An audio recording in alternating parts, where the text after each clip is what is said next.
الحمد لله رب العالمين والصلاة والسلام على رسوله الأمين اما بعد. سوال دا دی چې سعودي سره د عرفی روجا نیول څه حکم لري؟ اصل کې دا مسله اختلافي مسله ده د علماء په مابین کې، او دې باندې مونږ مخکې تفصیلی فتوا ورکړې ده. کوم علما چې دا خبره کوي چې اختلاف د مطالع له اعتبار شته دی، نه هغې وایي چې د هر بلد او هر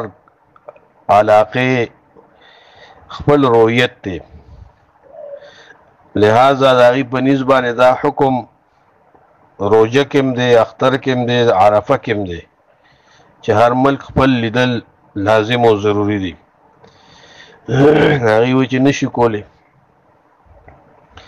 لیکن جمهور اهل علم د هغې مسلک په دې کې دا دی چې اختلاف د مطالع له اعتبار نشته، لہذا د دې قول مطابق نیوی شي روجه د سعودي سره، د عرفې هم د رمضان هم، اختر روجه دا ټول یو حکم لري. علامه سید سابق فقه السنه کې اول جلد کې اغوی ذهب الجمهور الى انه لا عبرة باختلاف المطالع، فمتى رأى الحلال اهل بلد وجب الصوم على جميع البلاد، لقول الرسول صلى الله عليه وسلم صوموا لرؤيته وافطروا لرؤيته، وهو خطاب عام لجميع الامه، فمن رآه منهم في أي مكان كان ذلك رؤية لهم جميعا. جمهور اهل علم دې طرف ته تللی دي چې اعتبار نشته دی اختلاف د مطالع لره، بس کله چې میاشت ولیده یو بلد والا نو واجب شوه په ټولو بلادو د مسلمانانو باندې روجه نیول، خوا که دا روجه د عرفی وي او که دا روجه د رمضان وي، او دا حکم د اختر او د روجې دواړو دی. دلیل په څه دی؟ دلیل په دا حدیث دی چې نبی صلی الله علیه وسلم فرمایي صوموا لرؤیته وافطروا لرؤیته، تاسو روجو نیسئ په لیدو د میاشت باندې، لام د پاره د تعلیل دی چې میاشت ولیدې شو په هر ځای کې، په هر ځمکه او هر بلد کې، نو تاسو روجو نیسئ. دارنګې اختر کې تاسو د وجې د لیدو د میاشت نه چې میاشت ولیدې شوه، او دا خطاب عام دی ټول امت ته، نو چا چې ولیده د امت نه په هر مکان کې میاشت، نو دا د ټول امت دپاره رویت دی، او دا رای د جمهور اهل علمو ده. همدا خبره شیخ الاسلام ابن تیمیه مجموعة الفتاوا فتاوة الکبرى 15 جلد کې هم دې خبره ته درسته ویلې ده. دارنگی مغنی کے ابن قدامہ اغوی اذا رأى الحلال اہل بلد لزم جمیع البلاد الصوم. مغنی دریم جل کے دا خبر کئی چې یو بلد والا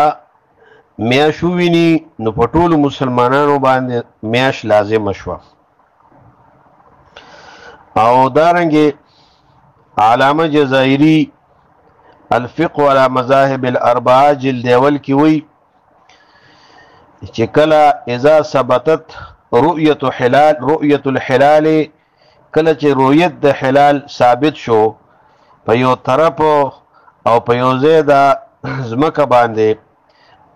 او په یو بلد کې، وجب الصوم على سائر البلاد والاقطار، په ټولو بلادو او اقطار او اطرافو باندې روجه واجب شو. لا فرق بین القریب، فرق نشته په مابین د قریب او بعید کې پدې کې. نو دا مسلک د جمهور اهل علم دی، او دارنګ په دې باندې ادله نور هم ډیر زیات دي، او خاص کر ائمه ثلاثه او بعض شوافی هم وی، امام مالک، امام احمد ابن حنبل، امام ابو حنیفه، د دې ټولو دا قول دی، او شوافیو کې بعض دا قول کوي چې اختلاف د مطالع له اعتبار نشته. محلات دریم جلد کې هغه روایت وروړي د برای ابن عازب رضی الله عنه پر روایت سره چې عمر رضی الله عنه فرمایل وی چې کله میاش یو سړی وویني د مسلمانانو نه نو یکفي المسلمین احدهم ټول مسلمانانو د پاره یو د دینه کافی دی چې یو مسلمان یو میاش ولید نو ټول مسلمانانو د پاره دا کفایت کوي نو لہذا د دې دغه د وجنا صحیح خبره ده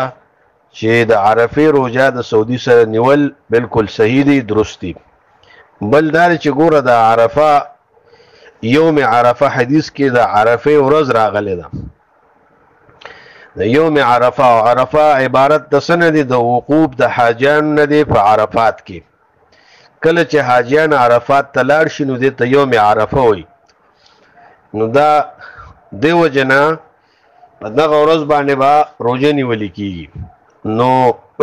نور مسلمانان به چې کله حاجیان عرفات تلاړ شي نور مسلمانان به په دغه ورځ باندې روزه نیسي لہذا سعودي سره د عرفه روزه نیول دا بالکل درست او صحیح دی